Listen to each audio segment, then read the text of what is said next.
el podcast que no pica, pero dice la verdad. Hey, saludos gente, bienvenidos una vez más a este podcast, su podcast Al Chile. Hoy, Ariana por acá acompañando, con un invitado súper especial. Tenemos al señor Jorge Santamaría desde San Rafael de Heredia, alcalde actual de San Rafael de Heredia. Don Jorge, bienvenido. ¿Cómo estás? Muchas gracias por la invitación. Ojalá que podamos tener una conversación bastante amena y que ojalá podamos compartir de una forma bonita. Bueno, don Jorge Santamaría, ese suena definitivamente un nombre de un alcalde, ¿verdad? Sí, suena demasiado. Yo creo que hay personas que ya nacen con eso.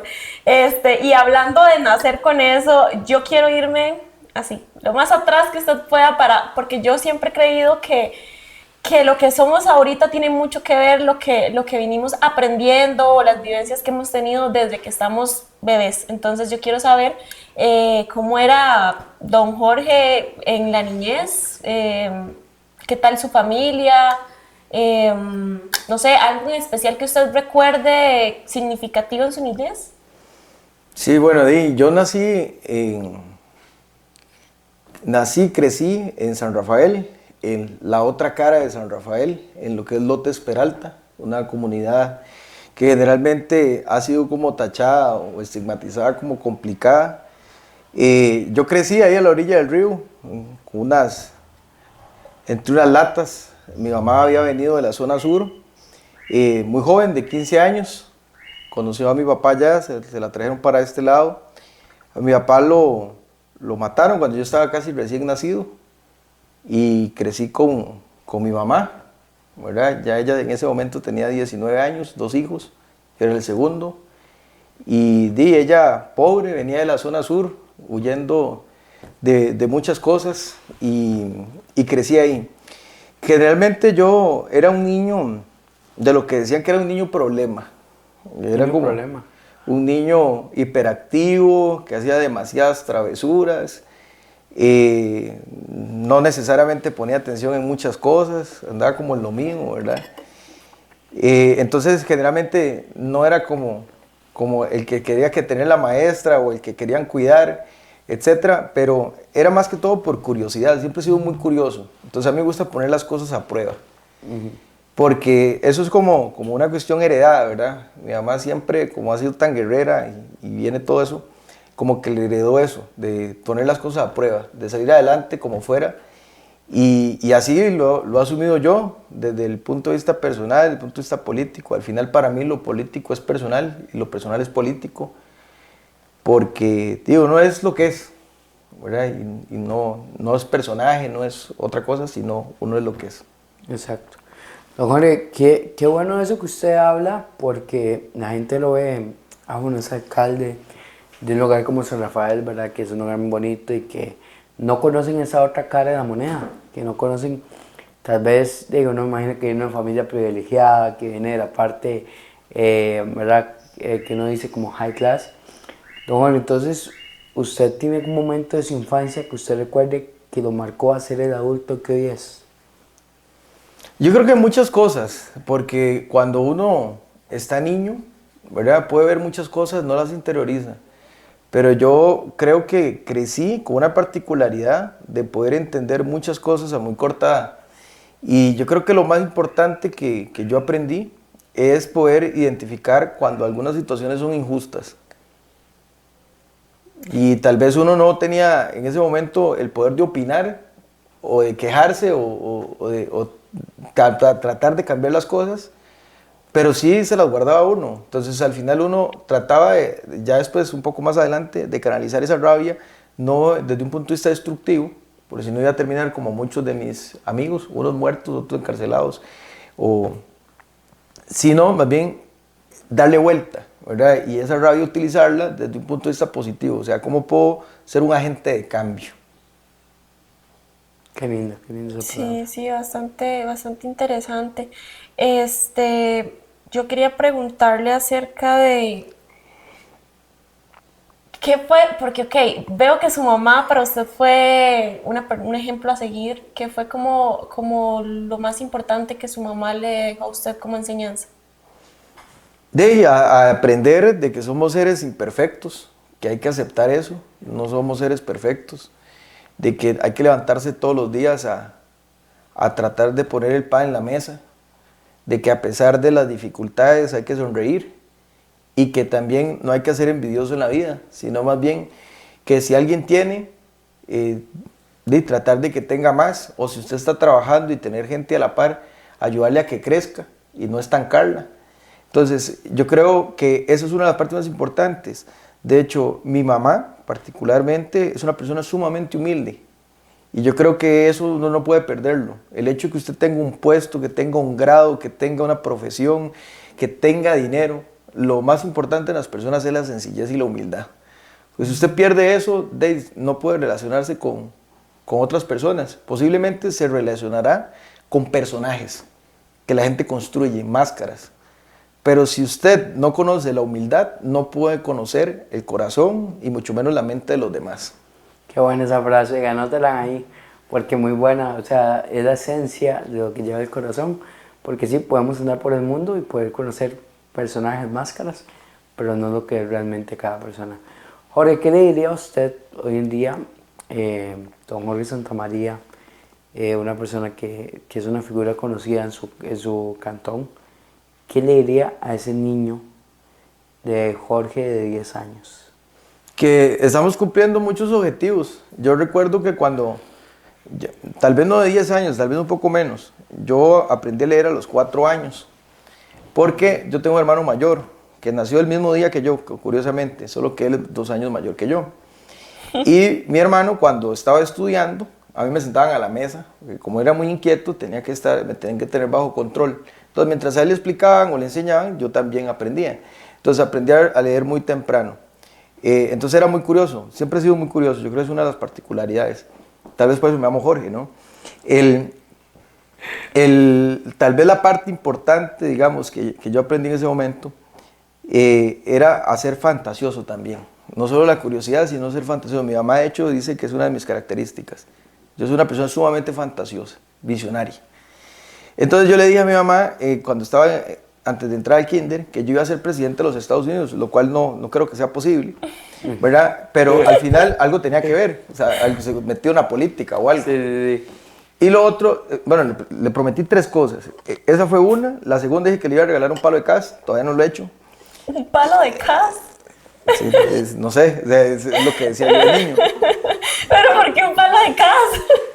No lo sé, no lo sé, digo, no es Reacciones de niño.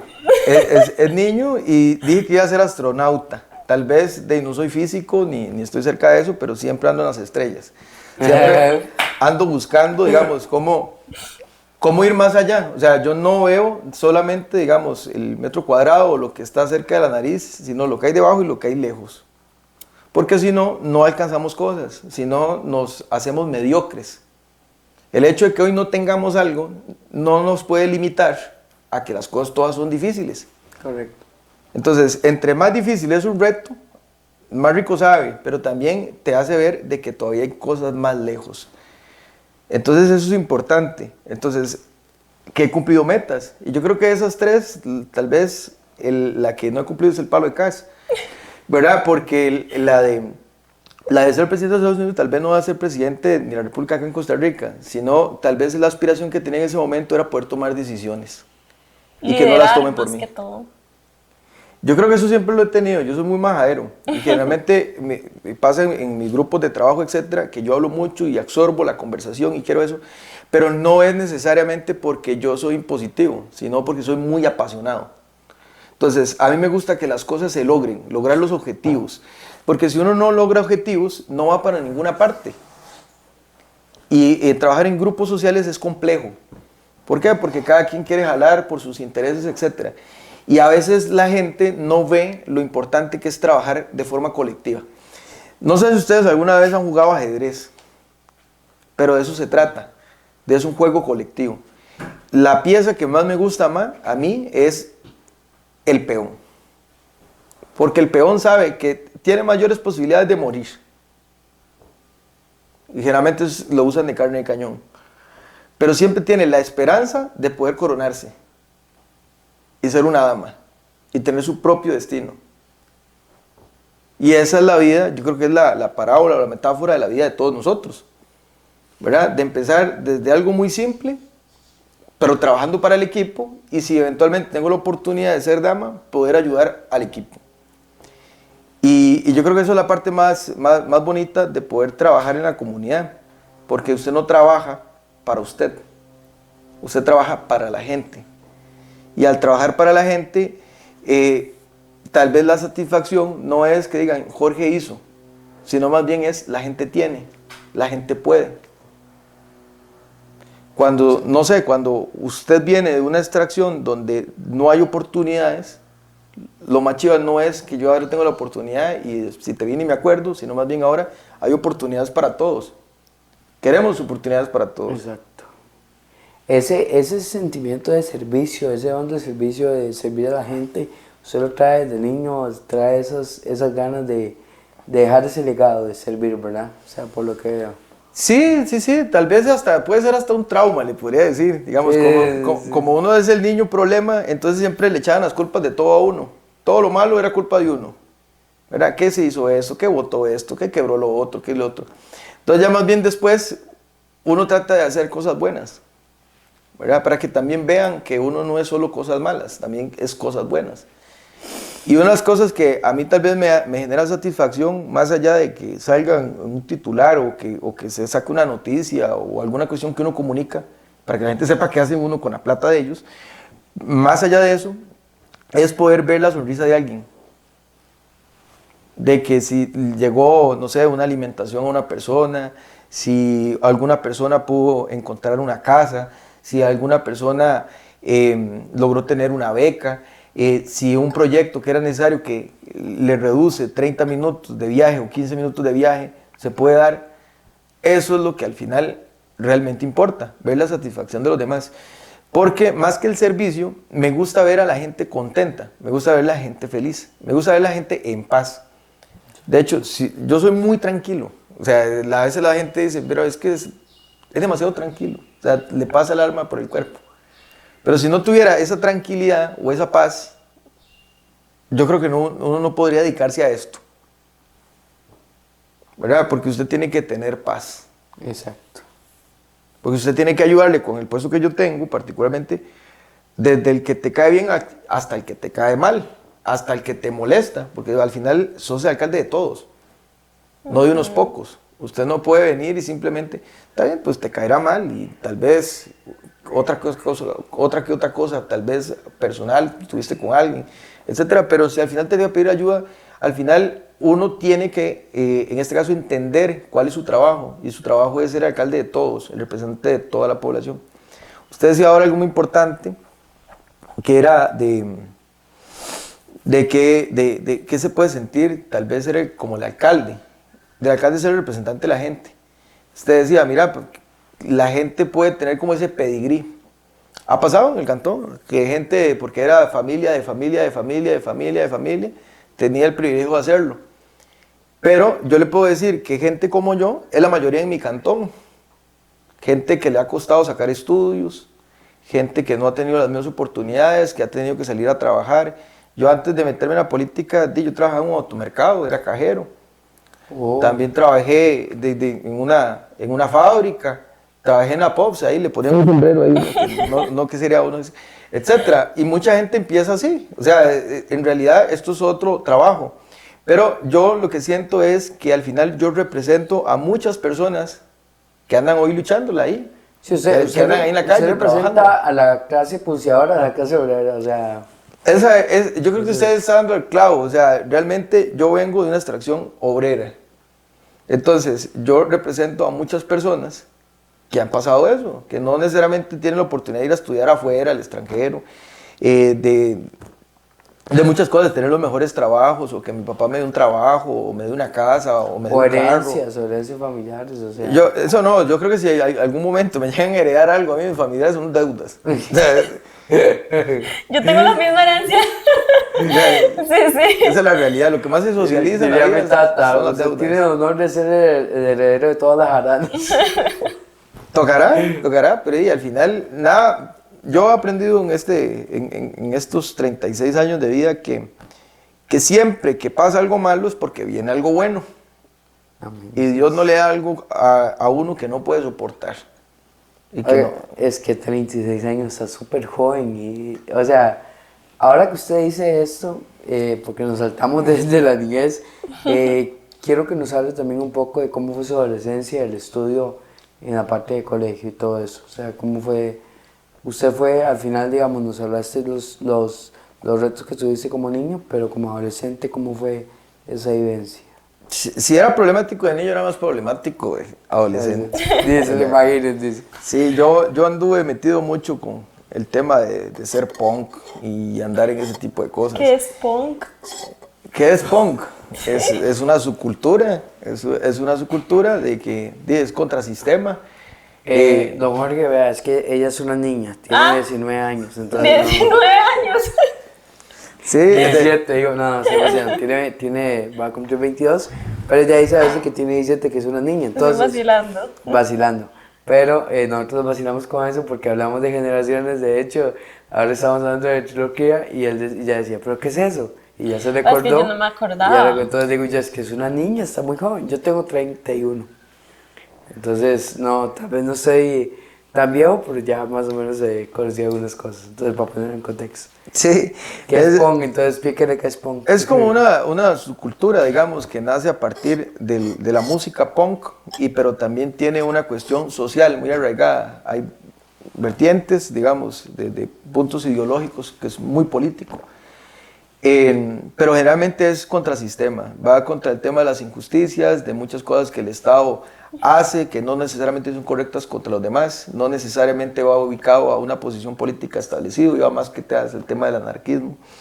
Y mucho de eso tenía que ver tal vez con lo que yo les hablaba de no saber canalizar alguna rabia, ¿verdad? De que muchas cosas que yo había visto de niño, he visto adolescente, que yo quería cambiarlas. O sea, porque siempre es el tema de que si algo está hecho, ¿por qué no puede ser diferente? ¿Por qué no se puede cambiar? ¿Por qué tiene que ser siempre igual? Entonces era de cambiar las cosas. También era muy ñoño, o sea, pasaba jugando cartas de Pokémon y otro montón de cosas. Pero Usted era medio otaku, Jorge. no. Ah. Era más que todos juegos de estrategia.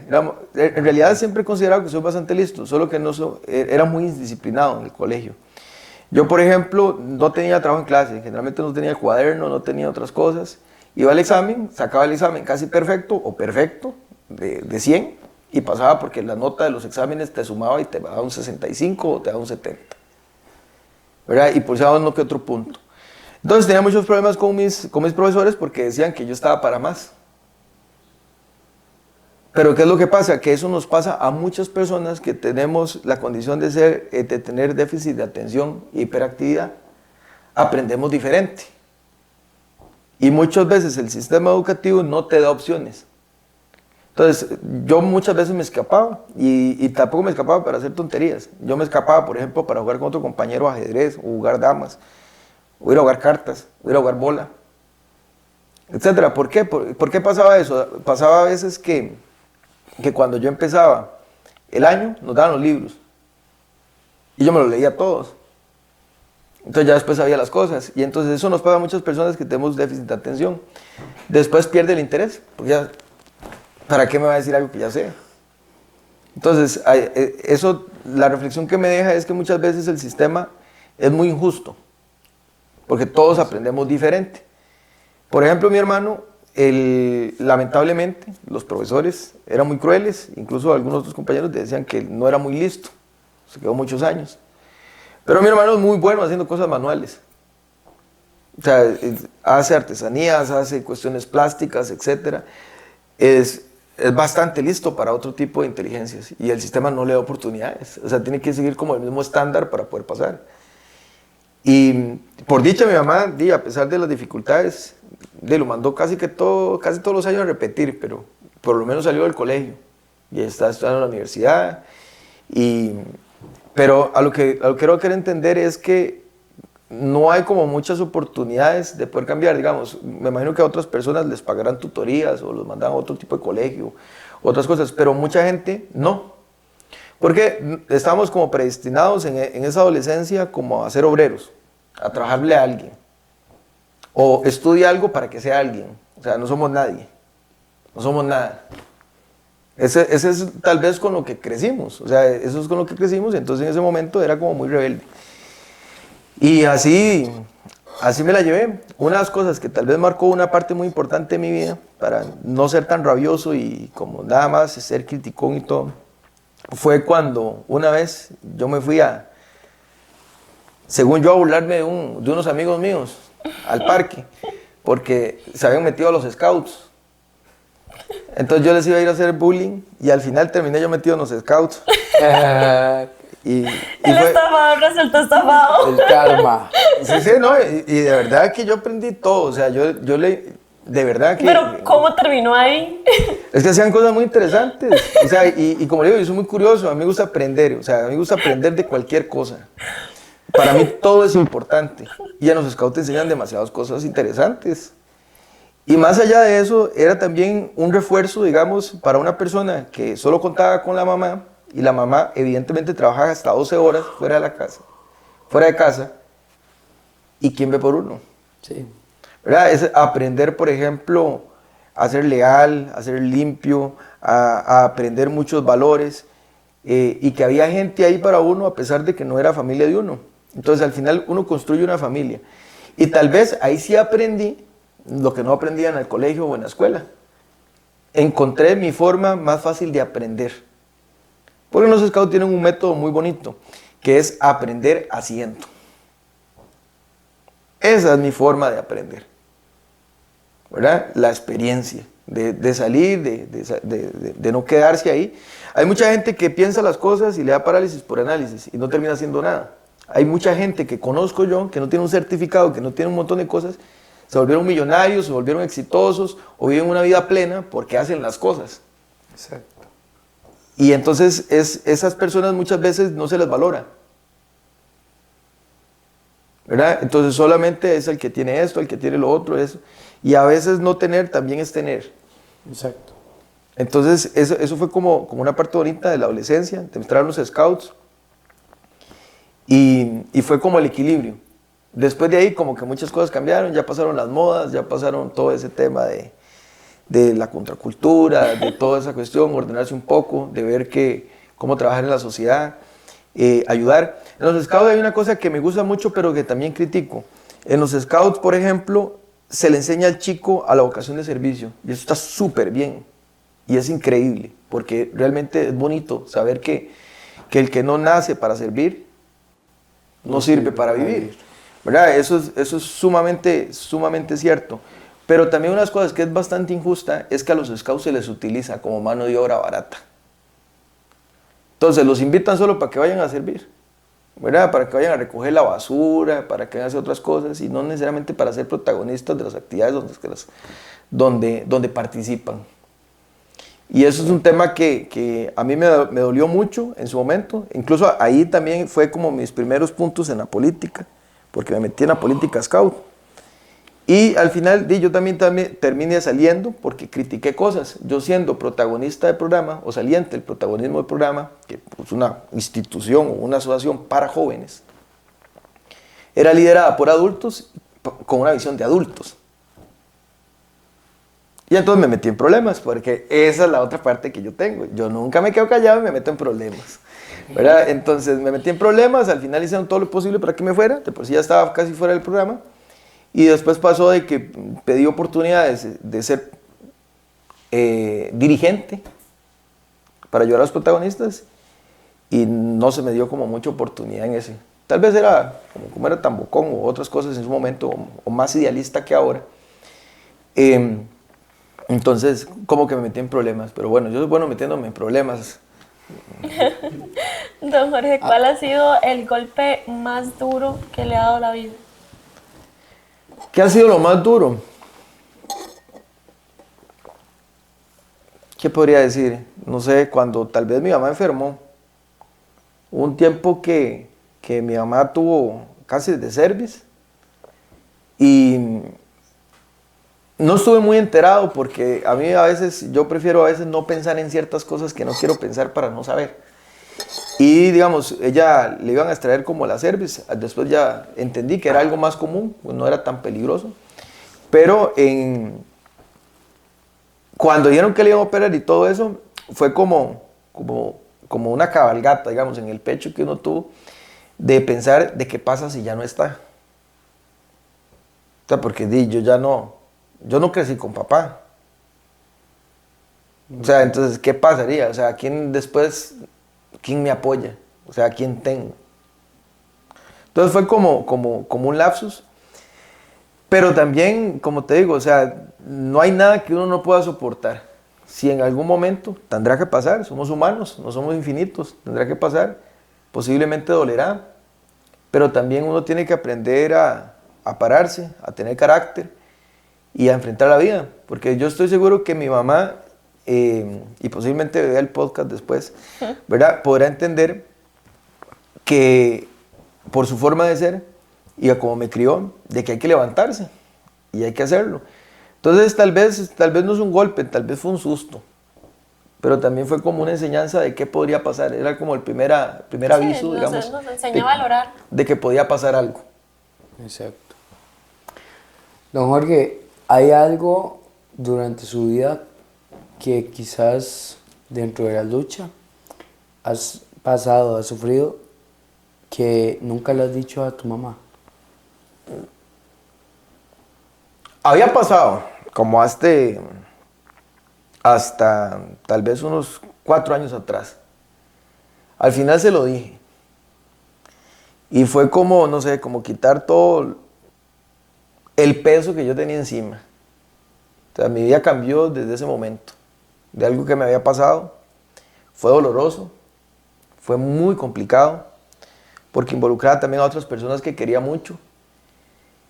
Y de ahí, así es la vida, digamos. Se lo dije, lloramos juntos, etc. Pero mi vida cambió porque entonces ya no vive con resentimientos, no vive uno con pesos, etcétera. A veces es mejor desahogarse y entender que la vida no es perfecta. O sea, no podemos ser felices todo el tiempo. Porque, vamos a ver, ¿cómo sabe usted que es feliz si no conoce el dolor? ¿Cómo sabe usted que es feliz si usted no conoce el sufrimiento, la angustia? Entonces no podría disfrutar la felicidad, simplemente se va a existir y ya. Exacto. Entonces fue una situación dura, fue complicada, personal, cargar durante muchísimos años, más de 20 años, con una información que no tenía que andar cargando, que no era mi responsabilidad y que al final, no sé, tal vez lo sabía, pero no se lo había dicho, pero se desahogó. ¿Verdad? Pasa. Sí. Don Jorge, ¿hubo algún momento en el que usted pensó que no iba a lograr sus metas? Sí, claro. Digamos, por ejemplo, ahora con esa alcaldía, vamos a ver. Yo creo que yo he trabajado mucho por lo que he logrado. Sin embargo, también yo no puedo decir que es una cosa solo única mía. Yo le debo mucho a mi equipo de trabajo. Yo le debo mucho a mi familia, a mis conocidos. Y hubieron tiempos que durante la campaña yo decía, no sé, ¿para qué nos levantamos? Éramos un partido que se creó en 6 meses, que solo tuvimos dinero para poder hacer campaña 2 meses. Y entonces ¿por qué me levanto todos los días? 2 veces flaqueé, que tenía que ir a volantear. Nos pusimos una disciplina terrible, ¿verdad? Durante 2 meses, todos los días. Empezábamos a las 9, 8 de la mañana y terminábamos a las 10 de la noche. Caminando todo el pueblo. Y 2 o 3 veces, 2 veces creo que flaqueé. Y me fueron a buscar a la casa. ¿Qué pasa? ¿Qué pasa? ¿Por qué no? Entonces ya les explicaba un poco lo de los miedos y me sacaron. Y yo creo que eso me impulsó. En algún momento no es que uno ve las capacidades, sino que ve las condiciones. Entonces uno empieza como que a medir riesgos. Pero entonces es cuando uno ya aprende que el que no arriesga no gana. ¿Verdad? Uno tiene que aprender, si uno tiene algo bueno visualizado, que no daña a nadie, que más bien va a ayudar, tiene que aprender a arriesgarlo todo y ir por eso. Entonces me ayudó a quitar miedos. Y fue mi equipo de trabajo. ¿verdad? Que me ha hecho ser también, no solamente, porque yo no puedo decir que solo políticamente hablando, sino como ser humano, me ha hecho ser un mejor hombre, una mejor persona. No un alcalde, sino una mejor persona, un buen hombre. Sí. He aprendido mucho de ellos, ¿verdad? Y entonces eso es muy importante porque yo, casualmente, durante mi infancia, mi adolescencia, no era muy sociable. Y ellos me han ayudado a ser cada vez más sociable, de que la gente pueda conocer un poco más de mí y poder aprender muchas cosas y ser un mejor ser humano. Mi equipo de trabajo yo creo que ha sido muy bueno. Creí durante la campaña que no lo íbamos a lograr. Habían partidos muy consolidados, candidatos ya muy conocidos, que habían participado 1, 2 o 3 veces en elecciones en ese rubro. Unos no habían ganado, otros sí. Pero al final era entrar en un ruedo diferente, porque cuando yo fui regidor se elegían 7. En esa elección solo se podía elegir 1. Sí, nada más. ¿Verdad? Se podía elegir 1. Yo recuerdo también cuando la primera vez que trabajé para ser regidor, yo trabajaba en el automercado. Y recuerdo que bueno, también estaba en la universidad y me metí en una campaña y digo, yo no puedo con estas 3 cosas porque no tengo dinero. Entonces tengo que salir a la calle, tengo que ir a volantear, tengo que hacer un trabajo. Entonces yo dije en la casa, en ese momento vivía en la casa de mi mamá, y le dije, mira, dejé el trabajo. Y me dice, no, papito, vea, es como bajar el trabajo y para ir a eso de la política es para los ricos, la gente que tiene dinero, que tiene eso, etcétera y todo. Yo siento que no es que no me quiso apoyar, sino que quiso como protegerme, sí, ¿verdad? De no llevarme una decepción. Mi mamá, pero yo lo arriesgué, me fui de todo eso y logramos ser la regiduría. ¿Verdad? Logramos tener la regiduría y después de ahí también cambiaron muchas cosas, a pesar de que pensaban muchas personas que no lo íbamos a lograr, lo logramos. Cuando también estuvimos en la campaña de la alcaldía, recuerdo que la alcaldía anterior, o el alcalde anterior, decía abiertamente en las redes sociales de cómo va a ser alcalde, qué chingo de alcalde va a ser, o sea, no tiene carro, no tiene casa, no tiene estudios, no tiene esto. Y más bien eso me ayudó, o sea, porque al final la gente dijo, ¿por qué una persona como nosotros no puede? Exactamente. ¿Verdad? Y entonces al principio me sentí mal, como ser humano, le digo, o sea, y lo digo con toda la humildad del mundo, me sentí súper mal. Porque yo no sentía qué de malo tenía ser pobre, o sea, y qué de malo tenía haber crecido en otro ambiente, que tal vez posiblemente que él, o otras personas que también como que trataban de humillar con eso. Pero después más bien dio como fuerza, porque se me acercaron más personas y daban más apoyo. Y decirle, bueno, algo bueno tiene que tener para que sean tan atroces, como que sean tan crueles de atacar con eso. O sea, es que hay cosas que usted puede controlar, pero usted no puede controlar dónde nace, ni dónde crece. Eso usted no lo puede hacer. O sea, y al final, cuando eso se da, al final más bien eso ayudó también para que tuviera una transformación. Yo creo que a la vez es uno recibir y reciclar esa información negativa o fea y darle otra orientación, que ya tenía práctica, de agarrar la rabia para otras cosas positivas, de más bien darle esa oportunidad a muchas personas, que como creamos el partido político nosotros, y por eso yo le hago tanto valor como en el ajedrez a los peones. El partido que nosotros hicimos es de peones. Nosotros le trabajábamos, pues, un partido cantonal, nosotros le trabajamos a los demás. Teníamos compañeros que eran los peones de los alcaldes de Liberación o que trabajan en las campañas de la unidad y los utilizaban, o sea, a todos los utilizaban y nunca ganaban un puesto o que tenían aspiración. Todo el mundo tiene derecho a aspirar. Cualquier ciudadano costarricense tiene el derecho a aspirar a cualquier puesto político, tenga o no tenga estudios, tenga, etc. Los puestos de representación es justamente eso, representación. Después, cuando uno es alcalde, o es regidor, o es diputado, o es presidente, tiene un montón de asesores, tiene un montón de oficinas, tiene un montón de personas, pero al final usted toma las decisiones basado a qué o a quién representa. Entonces, pues es importante ver quién te representa. Entonces, cuando hicimos ese partido, eran peones. Eran personas que eran utilizadas o les ofrecían cosas que no iban a cumplirse.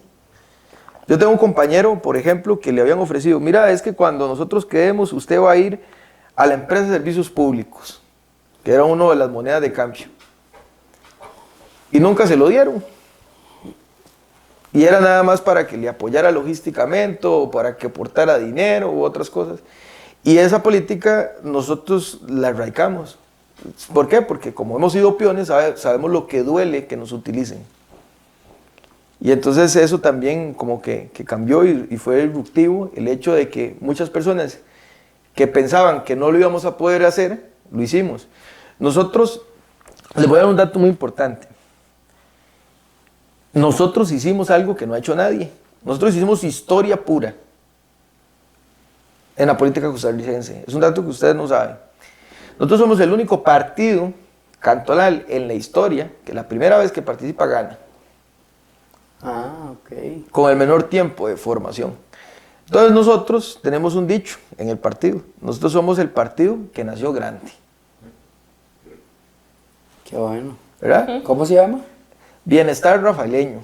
Bienestar Rafael. Bienestar rafaeleño. Por eso tiene como esa aura, tiene como esa mística de guerreros, digamos, porque siempre lo hemos luchado. O sea, Qué lindo escuchar eso, Jorge, porque uno piensa en eso, o sea, cuando piensa, alcaldía, política, son gente privilegiada, gente que viene acomodada de familia a familia, generación, gente que ha venido con dinero, pero usted menciona sobre eso, que más bien, bueno, no sé si es la palabra correcta, pero que más bien tuvo burlas o le hicieron bullying sobre que era un candidato a alcalde sin los atestados que la gente ve en un alcalde, que carro, que casa, que todo eso. tradicionales. O sea, sí, los atestados tradicionales. De hecho, qué bonito ver eso. Yo le quiero preguntar a usted, don Jorge, ¿cómo se define usted en 5 palabras?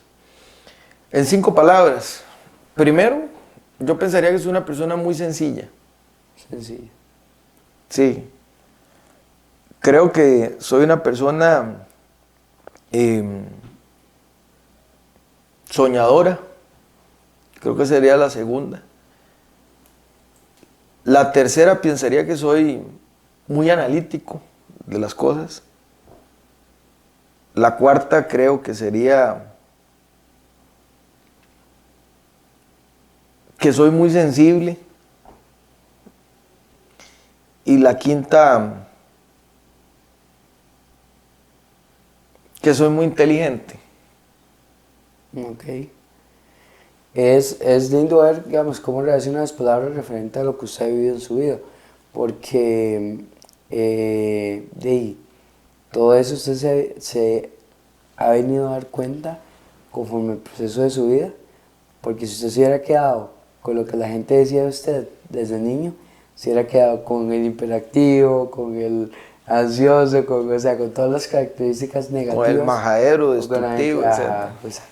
¿Y cómo usted ha convertido lo negativo en cosas buenas? Eso es lo bueno, digamos, hay incluso seres que a mí me encantan por su naturaleza. A mí me gusta mucho, ¿cómo se llama? Ser espectador de los hongos. No sé si ustedes saben cuál es la magia de los hongos. La magia de los hongos. Sí, y no estoy hablando de que se los coman, ¿verdad? Por ahí. Y yo, ya no sé. No, ¿cuál es la magia de los hongos? Los hongos son los recicladores de la naturaleza. Ok. Entonces, ellos se aferran a lo que está podrido, a lo que está, y luego lo liberan y lo vuelven a tirar a la naturaleza. ¿Verdad? Entonces, es justamente eso, es ser un reciclador de energía. Entonces, es agarrar lo malo y convertirlo en algo bueno, de ser posible. No todo va a ser perfecto, ¿verdad? Siempre van a haber cosas, y yo creo que eso también es lo que le da como la virtud a la vida, saber que no todo es perfecto. De hecho, yo tengo una amiga mía que se llama Lorena San Román, y ella siempre me dice, ella es una adulta mayor, muy inteligente, súper capaz, y siempre me dice, Jorge, lo perfecto es lo enemigo de lo bueno. Y tiene mucha sabiduría lo que dice, porque es que nunca se va a alcanzar la perfección. Entonces usted nunca va a llegar a disfrutar nada tratando que sea perfecto. Exacto. Algo tal vez ya para ir cerrando como el ciclo, ¿qué mensaje le da usted a las generaciones jóvenes que están viendo este podcast? ¿Y qué mensaje le daría en general a los ticos de a pie, a la gente que la posea y que muchas veces uno se siente ahuevado porque le ha costado más la vida? Yo lo que le pensaría en decirles es de que nunca renuncien a sus sueños, que hay que lucharlos, pero que hay que ponerse objetivos. O sea, no se vale solo soñar, sino ponerse objetivos, porque si no es algo muy genérico. O sea, hay que ponerse objetivos, hay que levantarse todos los días a tratar de buscar lo que se quiere, lo que se sueña, que hagan oídos sordos a cosas que no nos suman. A las cosas que nos suman hay que ponerle sumamente atención y que una vez que las sepamos no las escondamos, sino que se las contemos a otros. Porque cuando empecemos a generar redes positivas entre nuestras amistades, nuestros conocidos, nuestros seres queridos, ellos nos van a ayudar a crecer y nosotros les vamos a ayudar a crecer. Nosotros somos seres sociales y como seres sociales necesitamos que otros crezcan a la par de nosotros para que nos ayuden a crecer a nosotros. Entonces yo creo que lo importante hoy a una sociedad como la que tenemos es la solidaridad, porque eso es lo que hoy está faltando. Cada vez somos más violentos, cada vez le ayudamos menos al otro, qué importa a mí si usted come o no come, etc. Entonces yo creo que esa parte es el mensaje que yo le dejaría y que nunca renuncien a los sueños se cumplen, de verdad que sí se cumplen. Y todos se van a cumplir siempre y cuando, y es un tema de lección de vida que también aprendí, es de la mano de Dios, porque nada pasa si Dios no está en eso. Y yo lo aprendí de una forma difícil, pero con la forma difícil que lo aprendí fue suficiente y le puedo decir a cualquier persona que nada se mueve, nada sucede sin la venia de Dios.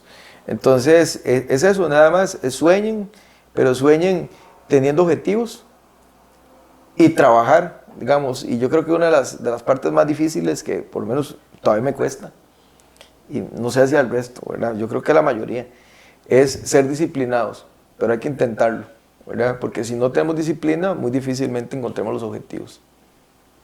Qué linda historia, la verdad, qué linda historia de superación, porque creo que es un gran mensaje para todos los que venimos de allá abajo, ¿verdad? Que la pulseamos todos los días para conseguir tal vez algún tipo de estabilidad, por así decirlo, pero para mí, para nosotros, ha sido un gusto escuchar su historia, realmente un honor. Y siga adelante, que se ve que está haciendo su labor muy bien.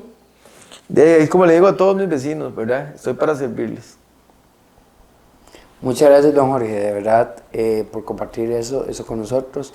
Y nada más para romper el hielo, ¿disciplina vence talento?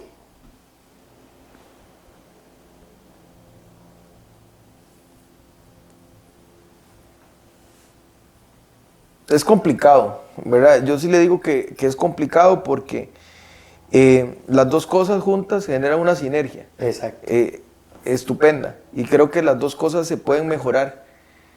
Hay talentos que muchas veces no descubrimos, ¿verdad? Por no intentar hacer las cosas.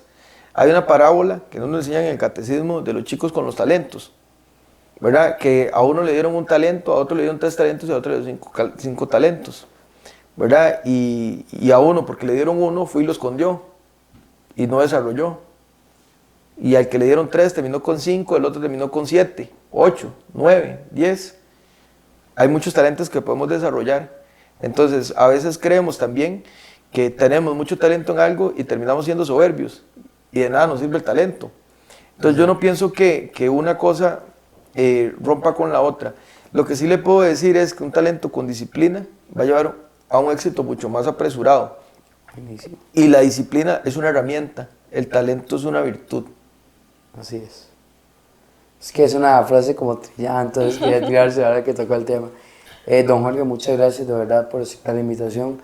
Gracias por estar acá con nosotros. Y bueno, llegamos al final. No queríamos llegar al final, pero Don Jorge es como una cajita de sorpresas, trae bastantes temas ahí bastantes diferentes a los invitados que tenemos con normalidad. Muchas gracias de verdad, don Jorge, reitero. Y bueno, gracias a todos por tomarse el espacio para ver una vez más nuestro podcast al Chile. Síganos en todas las redes sociales. Hoy tuvimos de invitado a don Jorge, Ariana, el cierre.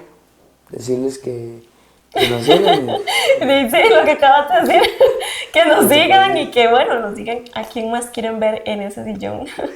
¿A quién invitaría usted al podcast?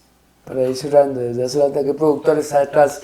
Ya, cierre, el productor está desde hace rato. Entonces, ¿a quién invitaría usted a ese podcast? ¿A quién invitaré yo a este podcast? Me imagino que tiene que ser aquí, ¿verdad? Cerca.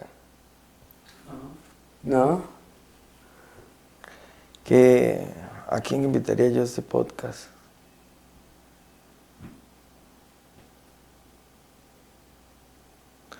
Yo invitaría a Franklin Chan Díaz.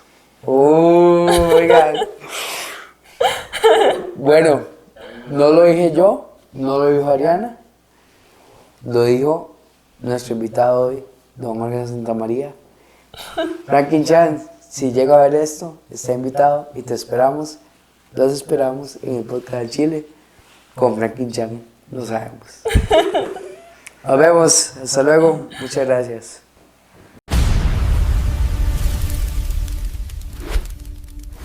El podcast que no pica, pero dice la verdad.